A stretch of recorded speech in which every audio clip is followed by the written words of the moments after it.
শুভ বিকেল শ্রোতা বন্ধুরা, কেমন আছেন সবাই? নিশ্চয়ই ভালো আছেন। আর আপনারা শুনছেন রেডিও মহানন্দা 98.8 FM। আর এই মুহূর্তে আমি লাইভে চলে এসেছি। আপনারা ফেসবুকে দেখতে পারেন, আর ফেসবুকের ঠিকানাটা হচ্ছে www.facebook.com/rm98.8। এখানে গেলেই আপনি দেখতে পাবেন আমাকে, এবং আমার সাথে আড্ডা দিতে, কমেন্টস করতে পারবেন, লাইক করতে পারবেন, এবং এই অনুষ্ঠানটি শেয়ারও করতে পারবেন। তো অবশ্যই শেয়ার করে দিন, আর সেই সাথে লাইক দিয়ে আপনি আমার সাথে থাকুন কমেন্টসের মাধ্যমে। আপনার মনের কথাগুলো আজকের বিষয়টি নিয়ে বলতে পারেন। আজকের যে বিষয়টি, এটা একটু লোকজ, নাটকীয় আর গল্পভিত্তিক। আহ, সেই বিষয়টি হচ্ছে, তোর পায়ে লোহার জুতাও টিকবে না। এই ধরনের কথা সাধারণত অহংকার, তারপরে শক্তি বা সীমা নিয়ে বলা হয়।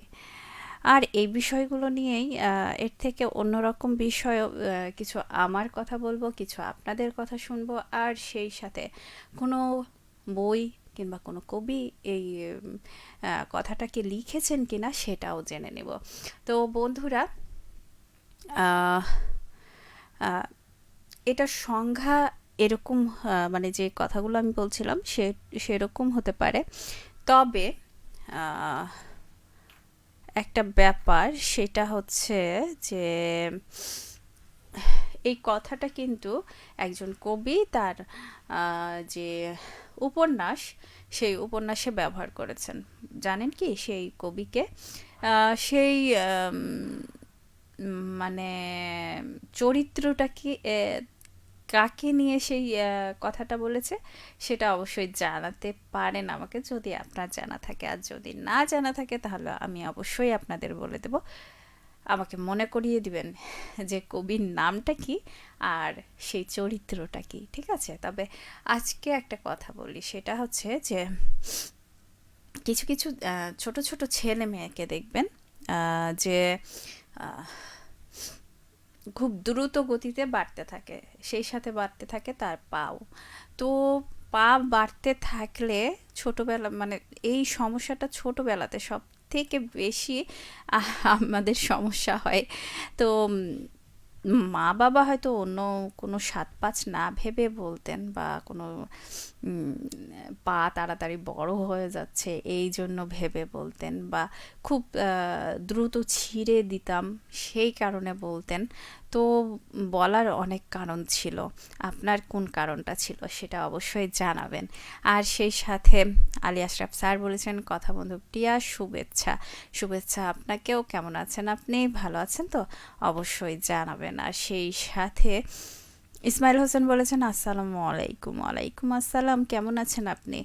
অবশ্যই জানাবেন পরবর্তী কমেন্টসে। আর সেই সাথে বলেছেন, যুক্ত আছি, ধন্যবাদ যুক্ত থাকার জন্য। আর সেই সাথে শাকিল খান আছেন, বলেছেন শিলাদহ বাড়ি একতা বেতার শ্রোতা ক্লাব, গাবতলী, বগুড়া থেকে আপনি আমাদের সাথে আছেন।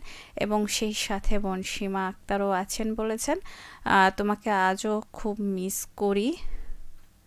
আচ্ছা, অনেক কথা লিখেছেন। করি নীরবে এই মনে, রাতে জেগে ভাবি শুধু তুমি আছো কোন ক্ষণে। তুমি কি কখনো আমায় মনে রাখো বলো, নাকি সময় স্রোতে ভেসে গেছি দূরে নিরন্তরের চলা। কিছু কথা ছিল বলা, বলা হলো না আর। বুকের ভেতরে জমে আছে অজস্র অশ্রুধারা। বৃষ্টির দিনে মনে পড়ে সেই পুরনো দিন। তুমি ছিলে পাশে, ছিল ভালোবাসার রঙিন ঋণ। আজ তুমি নেই, তবুও আছো অনুভবে। প্রতিটি নিঃশ্বাসে তুমি লুকিয়ে আছো গভীরে। যত ভুলতে চাই তত মনে পড়ে তুমি নিঃশব্দ ভালোবাসায়। আজও তুমি আমার ভূমি, আমারই ভূমি। হয়তো আর কোনো দিন দেখা হবে না দুজনার, তবু হৃদয় বলে তুমি আমার, শুধুই আমার। য- যদি কখনো মনে পড়ে আমার এই নাম, জেনে রাখো ভালোবাসা ছিল সত্যি, ছিলাম অবিরাম। খুব সুন্দর লিখেছেন আপনি। আর সেই সাথে শুভেচ্ছা রইল বলেছেন। আর মেহেদি হাসান, নয়ন কুমার রায়, মাসুম, মাহমুদ পরশ, ইসমাইল হোসেন, আপনাদের সবাইকে আন্তরিক শুভেচ্ছা ও ভালোবাসা। ও আচ্ছা, এই বন্ধুদেরকে উনি শুভেচ্ছা এবং ভালোবাসা জানিয়েছেন। আর সেই সাথে গান শুনতে চেয়েছেন। সবই তো দেখছি সিনেমার গান। আসলে আজকে তো আমি সিনেমার গান নিয়ে বসিনি, আজকে বসেছি আমি ব্যান্ডের গান নিয়ে। তো অবশ্যই ব্যান্ডের গান যদি আপনার মনে থাকে তাহলে অবশ্যই সেই গানটা শুনিয়ে দেওয়ার চেষ্টা করব। আপনি সাথে থাকুন এবং আপনার পছন্দের ব্যান্ড গান কোনটি আমাকে জানান, আর সেই সাথে শিল্পীর নামটাও। আর আলী আশরাফ স্যার বলেছেন, কখনো কখনো অভিভাবক শিক্ষকদের মুখে অতি চঞ্চল বালকদের সম্পর্কে শুনেছি। ধন্যবাদ স্যার আপনাকে। সেই সাথে আপনার কি জানা আছে কোন কবি এই কথাটা কোন উপন্যাসে ব্যবহার করেছেন এবং কার চরিত্রে? সেটা অবশ্যই যদি জানা থাকে তাহলে অবশ্যই জানান আমাকে। আর আছেন মোহাম্মদ লিটন খান, বলেছেন প্রিয়া নানি কেমন আছেন জি? আলহামদুলিল্লাহ, আপনাদের দোয়াই এবং আল্লাহর রহমতে আমি অনেক ভালো আছি। আর সেই সাথে প্রবীর মিত্র শীল বলেছেন সাথে আছি। এই ডায়লগটা কতদিন চলবে আপনার, আমি বুঝে পাই না। ঠিক আছে, অবশ্যই এই ডায়লগটা পাল্টাতে হবে। ঠিক আছে, অনেক পুরনো একটা ডায়লগ হয়ে গেছে। আর সেই সাথে আমি বলতে চাই যে একটা গল্প আপনাদেরকে বললে কেমন হয়? আচ্ছা, যাই হোক, আমার গল্প না হয় একটু পরেই বলি, তবে একটা কাহিনী আছে, সেই কাহিনীটা আপনাদেরকে একটু শোনাবো। তবে বাংলার গ্রামের লোকমুখে। আচ্ছা, মোহাম্মদ সোয়াইবিন বিন সোয়াইবিন কাউসার বলেছেন, আসসালামু আলাইকুম আপু, কেমন আছেন? আলহামদুলিল্লাহ, আমি ভালো আছি, কিন্তু আপনি সুস্থ হয়েছেন কি সেটা অবশ্যই জানাবেন। আর সেই সাথে আপনার পায়ের অবস্থা কেমন সেটা অবশ্যই জানান। আর সেই সাথে আলী আশরাফ স্যার বলেছেন, আজ আরামের মেঘলা মেঘলার দিন। আচ্ছা, আকাশ মেঘলা করছে, মেঘলা তাই মনে হয় আকাশে উড়াল দিয়েছে। কি মনে হয় স্যার আপনার? বলুন তো। সেটা আপনি জানাবেন, ঠিক আছে? আপনার কি মনে হয়? আর সেই সাথে মোহাম্মদ আলিম বলেছেন, আসসালামু আলাইকুম, যুক্ত হয়ে গেলাম মালয়েশিয়া থেকে, দেখছি খুব সুন্দর লাগছে, আশা করি আপু আপনি ভালো আছেন। আলহামদুলিল্লাহ, আমিও ভালো আছি, ধন্যবাদ বন্ধু। ভালো থাকলেই খুব ভালো লাগে, বন্ধুরা যখন ভালো থাকে তখন খুব খুব ভালো লাগে যে আমার সাথে যে বন্ধুরা আছে, আড্ডা দিচ্ছি যাদের সাথে, তারাও সুস্থ, স্বাভাবিক এবং সুন্দর জীবনযাপন করছে। আর সেই সাথে মোহাম্মদ সোয়াইব বিন কাউসার বলেছেন, সাথে আছি গাইবান্ধা পূর্বপাড়া জেলা থেকে। ধন্যবাদ সাথে থাকার জন্য, আপনি সবসময় আমাদের পাশে থাকেন। আমাদের আলী আশরাফ স্যারও সবসময় আমার পাশে থাকেন, এবং সেই সাথে কিছু কিছু বন্ধু আছেন যারা একজন সাথে আছি বলে উধাও হয়ে যায়, তিনিও সাথে থাকেন। আর সেই সাথে আরও কিছু বন্ধু থাকে, কখনো কখনো অভিমান করে আবার থাকতেও পারে না, আবার ফিরে আসে। তো অভিমান বন্ধুর সাথে তো চলে না, তাই ফিরে আসে, আর এই ফিরে আসাটা খুব ভালো লাগে আমার। তো বন্ধুদের মধ্যে রাগ, অভিমান, রাগার দূরে যাওয়া, কাছে আসা, এগুলো থাকবেই, ঠিক আছে? আর মোহাম্মদ সোয়েব বিন কাউসার বলেছেন, এখন হাঁটতে পারি। ধন্যবাদ, খুব সুন্দর বলেছেন আপনি, ভালো লাগলো শুনে যে আপনি এখন হাঁটতে পারছেন। আর সেই সাথে যে কথাটা আমি বলছিলাম, আসলে অনেকটা সময় হয়ে গেছে, খুব তাড়াতাড়ি আপনাদের মাঝ থেকে বিদায় নিব, তাই অবশ্যই ঝটপট কমেন্টসগুলো করে ফেলুন, আজকের বিষয়টি নিয়ে কথা বলুন, ঠিক আছে? আর সেই সাথে বলবো যে যেই গল্পটা আমি বলতে চাচ্ছিলাম সেটা হচ্ছে যে একটা গ্রামে একটা লোক বাস করতো, মানে এক যুবক ছিল। সে খুব শক্তিশালী, সাহসী এবং নিজের ক্ষমতা নিয়ে গর্ব করত। গ্রামের সবাই তাকে সম্মান করত, কিন্তু সে ধীরে ধীরে অহংকারী হয়ে উঠল। একদিন সে ঘোষণা দিল, আমি এত শক্তিশালী যে আমার পায়ের লোহার জুতা দিলেও সেটা টিকবে না, আমি সব কিছু ভেঙে ফেলতে পারি, এটা তিনি বলেছিলেন। আর তারপরে রাশেদ হাসলো সেই বৃদ্ধের কথার। আচ্ছা, যেই আমি আসলে একটু দূরে চলে গেছিলাম, গল্পটা পুরোপুরি বলিনি। গ্রামের এক বৃদ্ধ লোক তখন বলল, বাবা, তোর পায়ের লোহার জুতাও টিকবে না, কারণ শক্তি থাকলে সব কিছু জয় করা যায় না। রাশেদ হাসলো এবং সে বৃদ্ধের কথায় গুরুত্ব দিল না। কিছুদিন পর গ্রামের কাছে এক পাহাড়ি এলাকায় কাজ করতে গেল রাশেদ। সেখানে তাকে খুব কঠিন পরিবেশে কাজ করতে হয়, পাথর কাটা, কাদা আর প্রচণ্ড ঠান্ডা। প্রথমে সে ভাবল এটা তার জন্য সহজ, কিন্তু ধীরে ধীরে তার পা কেটে যেতে লাগলো, শরীর ক্লান্ত হয়ে পড়ল, মানসিক দুর্বল মানসিকভাবে দুর্বল হয়ে পড়ল।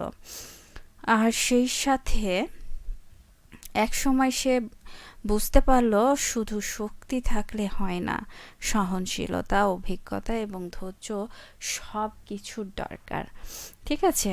আর সেই সাথে বলবো যে শেষে রাশেদ গ্রামে ফিরে এসে সেই বৃদ্ধ লোকের কাছে গেল।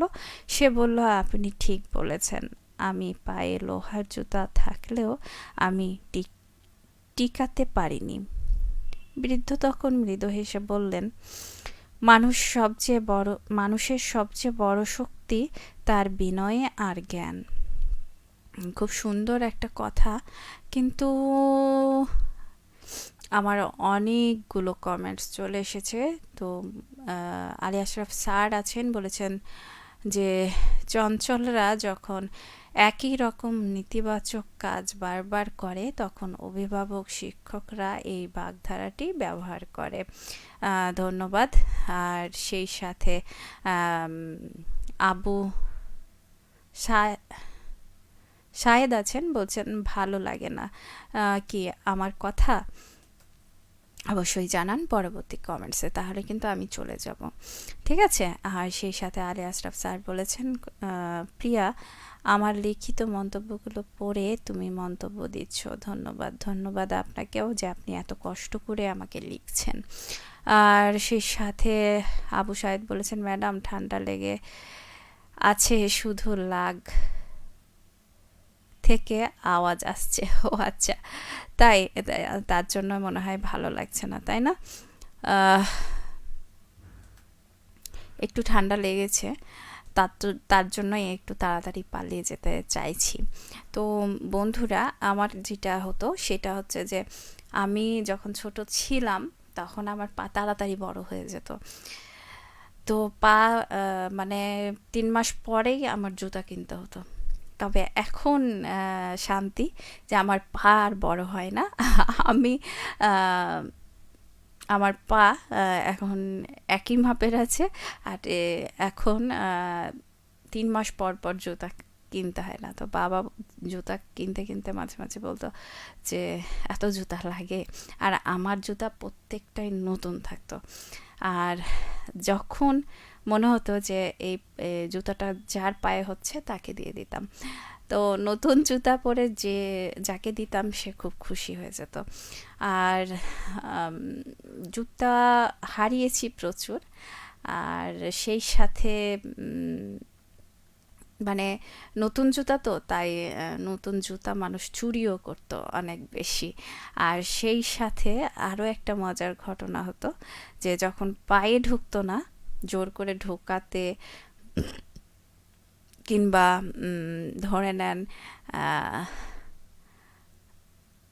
খেলতে খেলতে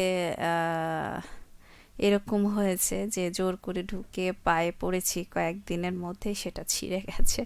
তো তারপরে যখন দেখলাম যে জোর করে ঢুকে স্যান্ডেল বা জুতো পায়ে পরলে কোনো লাভ হয় না, বরং লস হয়। এই কারণে তখন জোর করা বন্ধ করে দিলাম, আর করলাম কি জুতাগুলো দিয়ে দিতাম, যার পায়ে হতো তাকে দিয়ে দিতাম। আর উম, বলতাম বাসায় এসে যে হারিয়ে গেছে। তো এরকমও হয়েছে আমার সাথে। আর সেই সাথে আছেন আবু সাঈদ, বলেছেন সেই সাথে আলী আশরাফ স্যার বলেছেন, প্রিয়া যাবার দরকার নাই, কারণ তার কথা সব সময় ভালো লাগে, উনি ব্যক্তিগত অন্য কারণে বলছেন। হ্যাঁ, আমি জানি সেটা। তিনি অবশ্য সেটা বলেছেন। আর সেই সাথে আর হাহা রিয়াক্ট দিয়েছেন। কেন হাহা রিয়াক্ট? আমার কথা শুনে?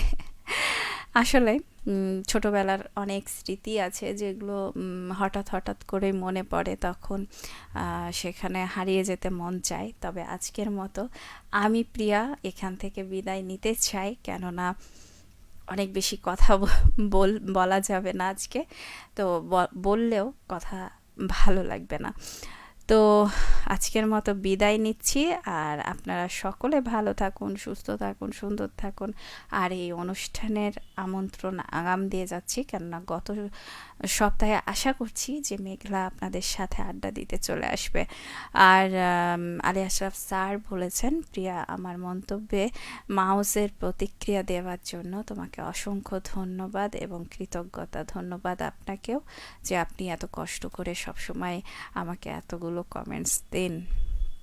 আর সেই সাথে বলেছেন যে প্রিয়া বিদায়, শুভ ব্যান্ড আওয়ার, ভালো থাক আজ কাল প্রতিদিন, শুভ হয়ে আসুক প্রতিদিন।